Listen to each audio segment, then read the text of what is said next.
श्रोताओं का स्वागत है। आज हमारे विश्लेषण का स्रोत है विष्णु 037.mp3 का एक हिस्सा। ये विष्णु पुराण से है। आज हम एक बहुत ही दिलचस्प प्राचीन कहानी के जरिए अद्वैत दर्शन की गहराइयों में उतरेंगे। ये कहानी है गुरु महर्षि ऋभु और उनके शिष्य निदाघ की, और कैसे एक आम सी मुलाकात ज्ञान के कुछ असाधारण पलों में बदल गई। हमारा मकसद ये समझना है कि ऋभु ने अपने शिष्य को, जो देखिए शास्त्र तो जानता था पर जिसे वो बातजमी नीति तत्व का बोध नहीं हुआ था, उससे कैसे बड़े ही अनोखे और व्यवहारिक तरीके से परम सत्य का अनुभव कराया। ये उन लोगों को खास पसंद आएगा जो दार्शनिक विचारों को कहानी की तरह समझना चाहते हैं और कुछ क्या कहते हैं, अरे वाह वाले मोमेंट्स ढूंढते हैं। बिल्कुल, और ये कहानी सिर्फ पुरानी नहीं है, आज भी इसके मायने बहुत गहरे हैं। ये बड़ी बारीकी से दिखाती है कि जिसे हम मैं कहते हैं वो असल में क्या है। क्या वो शरीर है या मन या कुछ और कैसे समता, मतलब जीवन में जो भी हो उसमें एक ठहराव रखना, वो सिर्फ एक किताबी बात नहीं है बल्कि गहरी समझ से अपने आप आती है। तो चलिए फिर कहानी के ताने बाने में उतरते हैं। ये प्रसंग है जब श्री पराशर जी मैत्रेय ऋषि को ज्ञान दे रहे हैं और उसमें ये कहानी सुनाते हैं। कहानी के सेंटर में दो लोग हैं। पहले तो महर्षि ऋभु, ब्रह्मा जी के मानस पुत्र कहे जाते हैं और जिन्हें स्वभाव से ही परमार्थ तत्व का ज्ञान था। परमार्थ तत्व यानी वो अल्टीमेट रियलिटी, वो सच जो इस पूरी दुनिया का बेस है, जिसके आगे कुछ नहीं। और दूसरे हैं उनके शिष्य निदाघ। ये खुद महर्षि पुलस्त्य के बेटे थे, ऋभु से ही पढ़े थे, वेद शास्त्र सब जानते थे, पर अद्वैत का जो सिद्धांत है कि सब कुछ एक ही है, इस पर उनका विश्वास वो पक्का नहीं था। ज्ञान अनुभव में नहीं उतरा था। यहीं पर देखिए अद्वैत दर्शन का जो कोर आइडिया है वो समझना जरूरी हो जाता है। अद्वैत कहता है कि ये जो हमें अलग अलग चीजें दिखती है ना, ये ऊपरी है। असल में जड़ में केवल एक ही परम तत्व है।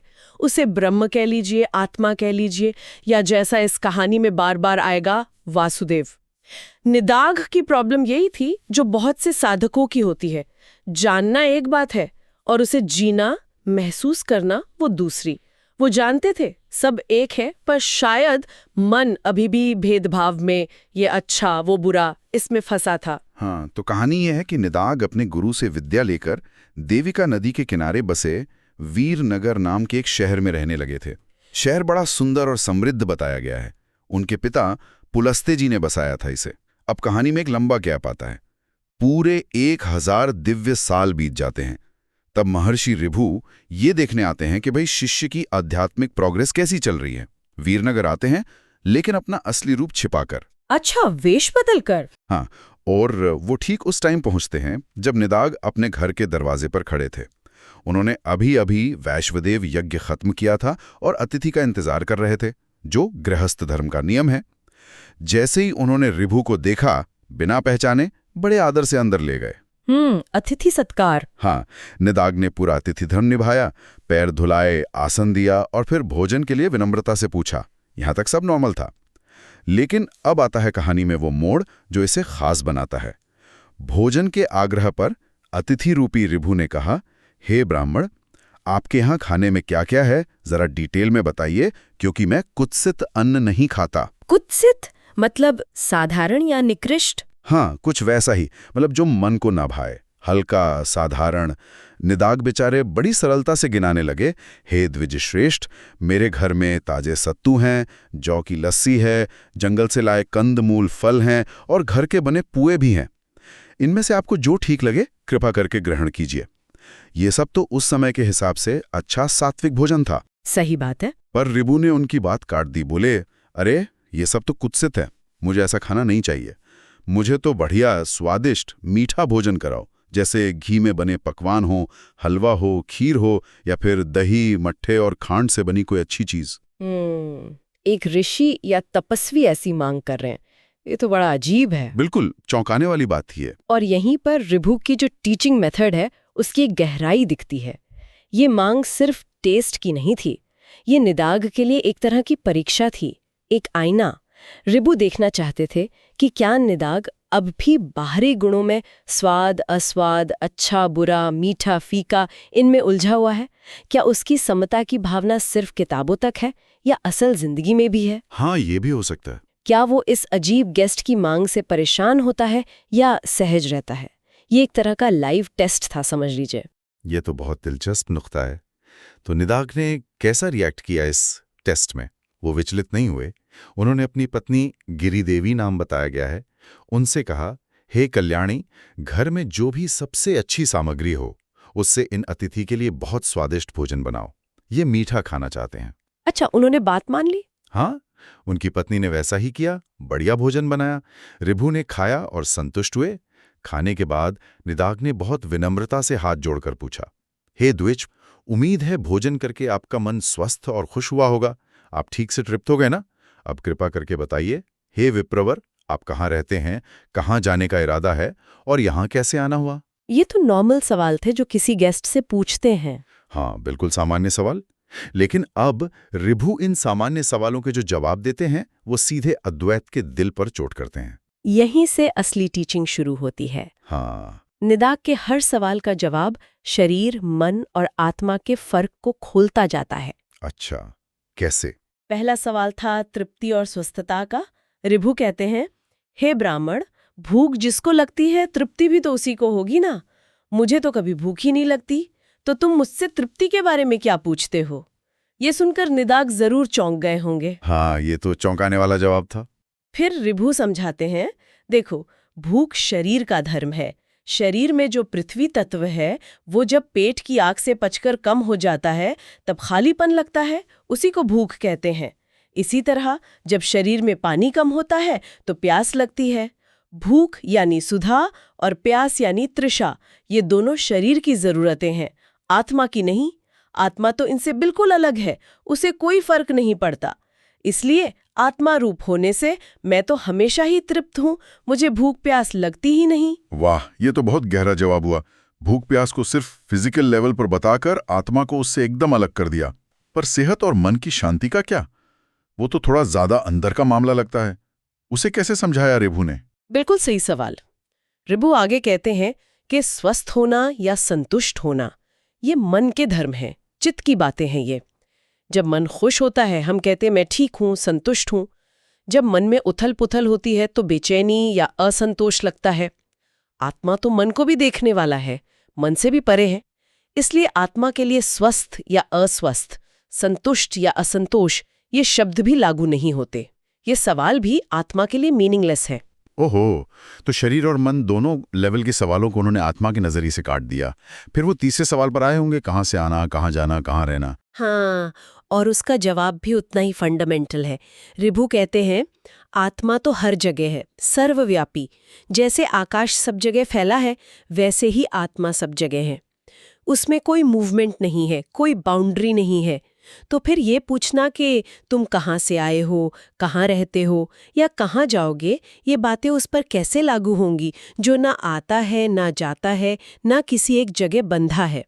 वो साफ कहते हैं, मैं ना कहीं जाता हूँ, ना आता हूँ और ना ही मेरा कोई ठिकाना है। और इसी सिलसिले में वो सबसे बेसिक भेद पर भी आते हैं, मैं और तुम का भेद। हाँ, ये तो अद्वैत का पीक है। रिभु कहते हैं कि ये जो हमें लगता है ना कि मैं अलग हूँ, तुम अलग हो, वो कोई और है, ये फर्क सिर्फ शरीर, नाम, रूप जैसी बाहरी चीजों की वजह से दिखता है। जैसे घड़े अलग अलग दिखते हैं पर मिट्टी तो एक ही है, या लहरें अलग लगती हैं पर पानी तो एक ही है। वो सीधे सीधे कहते हैं, हे ब्राह्मण, असल में ना तुम हो, ना कोई दूसरा है और ना मैं हूँ। ये सारे भेद सिर्फ एक भ्रम है। असली सच तो यही है कि सब एक ही है। अरे वाह, यहाँ तक कि जिस खाने को लेके ये सारी बातचीत शुरू हुई थी उसके टेस्ट पर भी वो वापस आते हैं और उसका भी एनालिसिस करते हैं।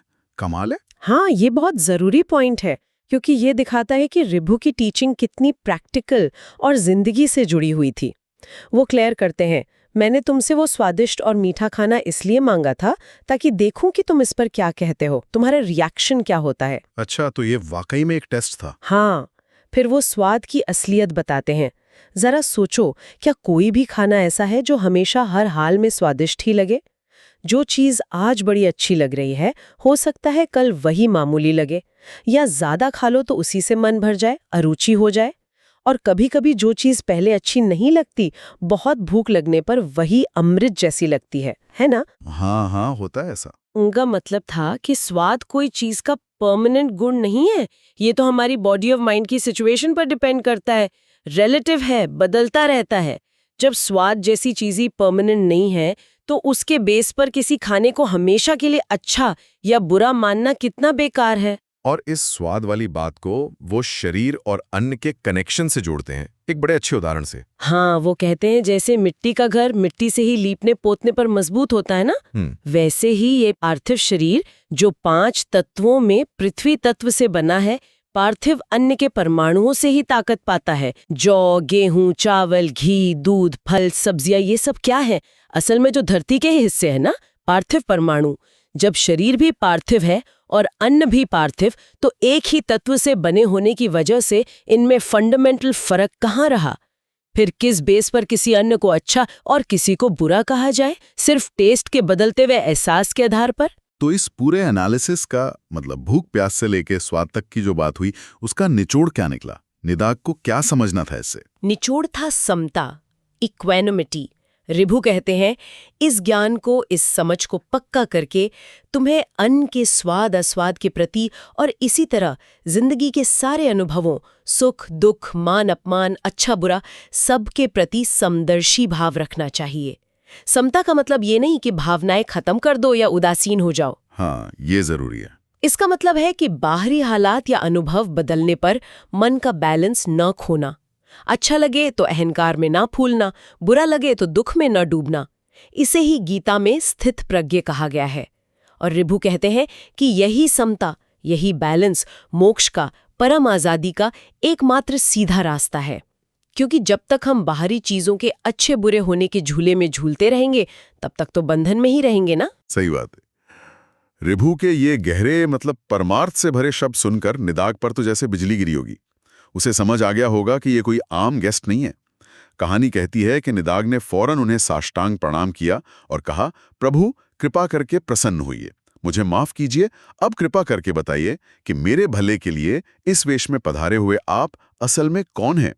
आपके इन अमृत जैसे वचनों को सुनकर मेरा सारा मोह, मेरा सारा कंफ्यूजन खत्म हो गया। ये था निदाघ का वो अरे वाह वाला मोमेंट, वो एनलाइटनमेंट का पल। देखिए कैसे शास्त्रों का थ्योरेटिकल ज्ञान, एक प्रैक्टिकल अनुभव, खाने वाला किस्सा और उसके बाद मिले सटीक लॉजिकल एक्सप्लेनेशन से मिलकर असली समझ में बदल गया। हाँ, ये फर्क है। कोरा ज्ञान काफी नहीं था, उसे जिंदगी के अनुभव की कसौटी पर कसना जरूरी था। रिभु ने वही किया। उन्होंने लेक्चर नहीं दिया, बल्कि एक सिचुएशन बनाई और फिर उस सिचुएशन से निकले सवालों के जवाब में गहरे सच खोल दिए। रिभु अपनी असली पहचान बताते हैं। वो मुस्कुराकर कहते हैं, हे द्विज, मैं तेरा गुरु रिभु हूं। मैं यहां तुझे यही सच्ची बुद्धि, यही असली समझ देने के लिए आया था। और फिर रिभु अपने उपदेश का निचोड़, फाइनल मैसेज देते हैं। वो कहते हैं, हे निदाघ, जो परमार्थ तत्व है, जो अल्टीमेट ट्रूथ है, वो मैंने तुझे संक्षेप में बता दिया है। इस सच पर लगातार सोचना, इस पूरी दुनिया को चलने वाले, न चलने वाले, जड़ चेतन, सब कुछ एक ही वासुदेव परमात्मा का रूप जान। इसमें जरा सा भी भेद नहीं है, बिल्कुल भी भेद नहीं है। इस सब का क्या मतलब है? मतलब है उस परम अद्वैत अनुभूति तक पहुंचना जहां मैं, तुम, ये, वो का सारा भेद मिट जाता है और सिर्फ एक अखंड सच्चिदानंद सत्ता ही महसूस होती है। क्या बात है। कहानी का अंत होता है कि निदाघ ने श्रद्धा से सिर झुकाकर गुरु के उपदेश को स्वीकार किया, उनकी पूजा की और फिर रिभु वहां से चले गए। निदाघ को परम ज्ञान मिल गया। तो आज की इस कहानी और चर्चा से जो मुख्य बातें निकल कर आती हैं, वो क्या हैं? हमने देखा कि कैसे एक गुरु ने शिष्य को सिर्फ किताबी ज्ञान से आगे ले जाकर, क्या कहते हैं, एक्सपीरियंशियल नॉलेज तक पहुंचाया। बिल्कुल। और इसके लिए खाने जैसी रोज की घटना का उपयोग किया। हाँ, और इस प्रोसेस में अद्वैत के कई बेसिक सिद्धांत सामने आए। पहला कि शरीर और मन की जो एक्टिविटीज हैं, जो स्टेट्स हैं, वो आत्मा से अलग हैं।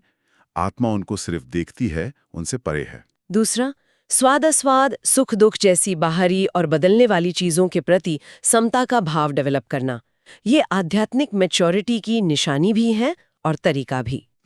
और तीसरा, सबसे जरूरी, पूरी दुनिया को, हर प्राणी को, हर चीज को एक ही परम सत्ता, वासुदेव या ब्रह्म का अभिन्न रूप देखना, यही अद्वैत दृष्टि है और यही परम सत्य है। भेद बुद्धि ही बंधन का कारण है। तो श्रोताओं के लिए यहाँ एक विचार छोड़ जाते हैं जिस पर वो सोच सकते हैं। जैसे निदाग को स्वाद के भेद से परे देखने की सीख मिली और फिर उसी लॉजिक से हर तरह के भेद के पार जाने का रास्ता मिला।